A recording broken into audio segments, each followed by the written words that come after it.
Educational philosophy of Buddhism. Methods of teaching. Teaching methods were mostly verbal, questioning, answering, discussion and debates.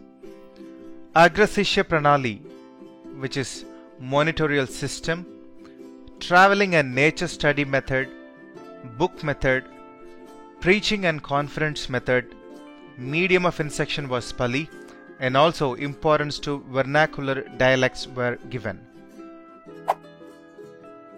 Teacher taught relationship, close, pure, good and affectionate.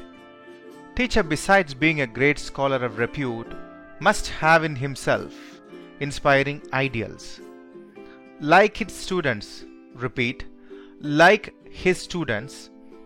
the teacher also used to spend life in simplicity, constant study, celibacy, following ideals and strength of character. Both teacher and student were required the authority of reason and experience.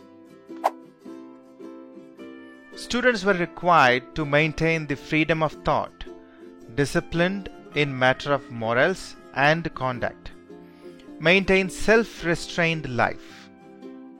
For inspiration, I did then what I knew how to do.